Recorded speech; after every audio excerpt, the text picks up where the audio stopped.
везем в жилой комплекс Прометей. Прометей-Сити. Сети. И прямо отбирали эти цветы сами для себя, да? Конечно, сами, каждую в коробочку и вот вытаскиваем сами. На сегодня какая задача вот у жилого комплекса Прометей? У нас всегда задача такая, чтобы было все красиво.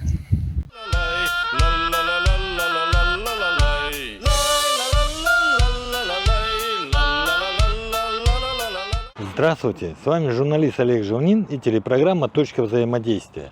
Мы сегодня находимся в крестьянском хозяйстве НИИ. И это предприятие занимается рассадой, как рассадой цветов, так и овощей. На сегодня уже сейчас можно приобретать рассаду цветов различных типов. Мы поинтересовались, какая рассада сегодня уже готова для наших жителей города Якутска.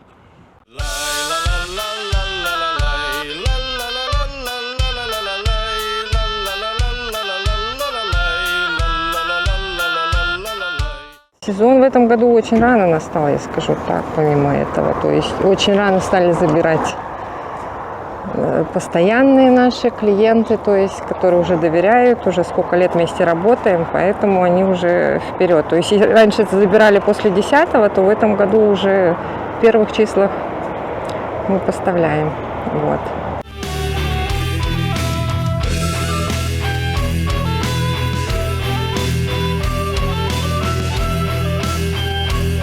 Я так понимаю, петуния это самая... Ну, петуния, во-первых, за ней самый легкий уход, то есть она и украшает, очень хорошо разрастается, и цвета у нее более такие обильные, красочные, поэтому ее очень многие любят, то есть непривередливые. У нас есть, конечно, в продаже еще и такие на любителей, то есть черная петуния, махровые мы сажаем, ромашки в этом году как никогда прям улетают у нас. Поинтересоваться, вы уже профессионал? Нет, не профессионал. Не профессионал. Я беру все подряд. Все подряд? Мне все нравится. Ну, лишь бы красиво было. Я и смотрю, что по цвету прям под то, что в глаза, да? Уже, видимо, глаз набитый, видимо. Вообще в нашей северной зоне, в столице, необходимы цветы, как вы думаете? Некоторые же без них обходятся. Столько зимы, а цветы это нас радует. Когда красиво, это даже и заходить красиво, да? Вы прям так интересно выбираете, прямо для своего дома, да? Ну да. Ага. Вообще... Для двух домов. Для двух домов. Как вам рассада вообще? Часто сюда приезжаете? Каждый год. Каждый год. Что можете сказать? Вам нравится вот именно такой подход? С каждым годом все лучше и лучше, честно говоря. Вот сейчас здесь вообще хорошо. Раньше было совсем неплохо. Ну, очень. Рассада нормально была. А вот именно сейчас все сделали красиво. Красиво же? Ну. Когда вот так пышно особенно, вообще красиво. И душа радуется, и отдыхаешь. Все нормально. Спасибо.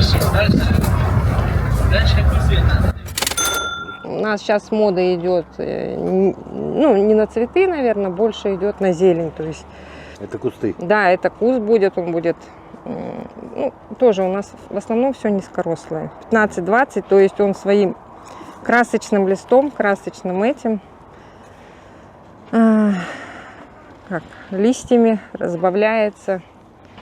Допустим, на цинерарию тоже, это серебристая цинерария. То есть Это данные контраст. кусты можно смешивать, например? Да, с можно цветами? делать композиции. Вообще отлично смотреться. Между этими кустами будет что-то такое нежное, гипсофилка. Вот, ее добавляют в букеты. Очень яркая, наверное, сальвия. Все ее знают, любят. То есть она прям красивая, богатая, да. Такой вот. Когда я зашел сюда, да, я увидел женщину, прямо вдыхала запах цветов. И он желтый. Вот что это за цветок вот такой? Так, это у нас львиный зев. Многие любят его очень. Он тоже такой вот постоянно цветущий, радостный, да, многоцветковый, то есть цветет все лето. Ну, любое растение надо подкармливать, я считаю так. То есть без подкормки такого обильного и красочного цветения, чтобы только с этим можно добиться. Мы в теплице поливаем почти каждый день, но на улице, в больших вазонах у нас уходит где-то через день, если жара прям стоит. А так дня 2-3, пожалуйста. В неделю, наверное, 2 раза. Ждем вас на Намском тракте, 13 километр. Вот. Всегда будем рады.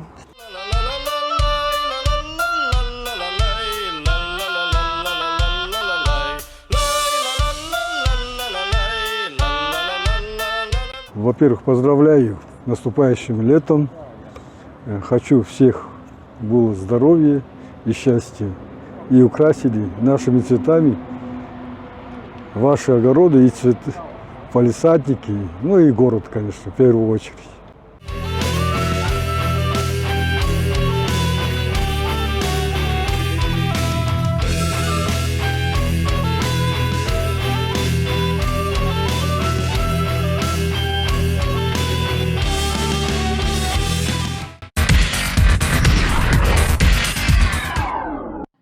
В Якутии происходит историческое событие – 8-е международные спортивные игры «Дети Азии», об истории которых рассказывает открывшаяся выставка «Дети Азии. От идеи к истории» в историческом парке «Россия. Моя история».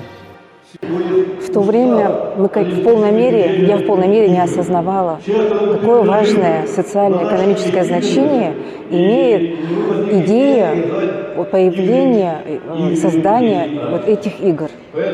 И сегодня, когда прошло уже столько лет, мы видим, насколько это движущая сила, эти игры, для всего социального развития вообще нашего населения. И сегодня вот Андрей Савич Борисов действительно верные слова сказал, что это все шло через преодоление. Население тогда действительно не было в полной мере готово к таким идеям, потому что жизнь была в то время очень сложная, трудная, был перелом эпох. Вот. И сегодня, когда наши игры вернулись в Якутск в 2024 году, очень многие радуются тому, что в Якутске вновь проводятся эти игры. И мы надеемся, что они у нас будут теперь постоянно и вечно. Выставка рассказывает о вкладе нашей республики в развитие первых детских азиатских игр в мире и ведущей роли первого президента республики Михаила Ефимовича Николаева в истории игр «Дети Азии». Обозначение исторической правды, обозначение исторической роли первого президента в любом месте – это очень для нас радостное событие. И я очень благодарен музею, Министерству культуры, что сегодня эта выставка состоялась и открылась. Конечно, может быть, хотелось бы еще масштабнее, еще больше. Но мне кажется, очень лаконично, правильно, очень красочно. Поэтому сердце радуется. И больше ничего вот такого невозможно сказать, потому что Михаил Ефимович есть его цитаты. Мы видим историю развития игр «Дети Азии», так, как он хотел. Поэтому, мне кажется, прекрасно. Мы окрыленные, одухотворенные, что историческая справедливость, как основателя международных спортивных игр «Дети Азии» в сложнейшие 90-е годы, когда было огромное сопротивление, оно, мне кажется, здесь прекрасно и очень уместно, и она непосредственно связана с историей международных спортивных игр «Дети Азии». И я очень надеюсь, что много наших соотечественников и иностранных участников посетят эту выставку.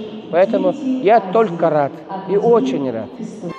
На экспозиции представлены имена спортсменов, которые впоследствии стали чемпионами мира в различных видах спорта, уникальные артефакты и кадры хроники, которые позволят прикоснуться к событиям прошедших и грядущих игр.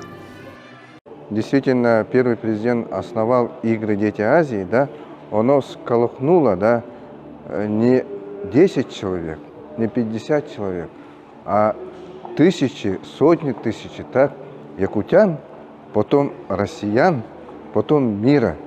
Понимаете, это именно идея, которая воплотилась в реальность, в жизни, да. Поэтому я вспоминаю, что когда мы создавали НВК, именно студию спорта. Тогда Евгений Петров был одним из первых, да, который работал уже именно в спортивной студии.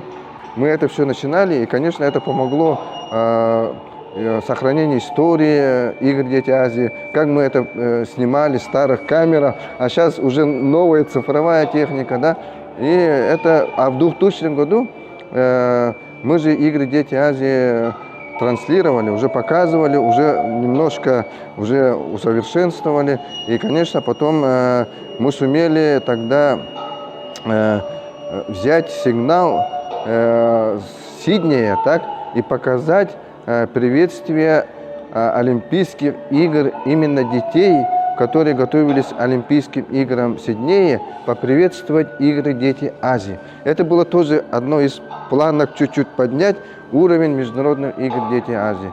Конечно, сейчас уже НВК – это наша гордость, это один из лучших региональных телекомпаний России, и у нас собственный канал. Это не только один канал, у нас есть Якутия-24, у нас есть и канал, который показывает спортивные мероприятия, спортивные состязания, здоровый образ жизни. Это тоже та политика, которая была реализована первым президентом. Мы реализовали это все, жители республики.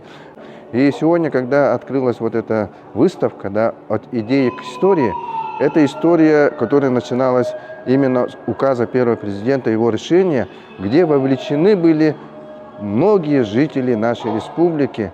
Это деятели спортивных федераций, это руководители спорта, это спортсмены, это дети, это люди, которые даже вот строители, которые делали новый ледовый дворец, новый наш стадион, а потом уже реконструкция, потом Модун появился, потом у нас Триумф появился, понимаете, это вот процесс, который продолжается, и я очень рад, что являюсь именно и горд одним из соучастников этого всего процесса, который называется «Игры Дети Азии». Оцените значимость игр «Дети Азии» в мировом пространстве спорта. Выставка открыта для свободного посещения. СМИ телепрограмма «Точка взаимодействия» теперь имеет возможность создания имиджевых телепрограмм с дальнейшим размещением на телеканалах и в социальных сетях. Подробности на сайте Округ ТВ.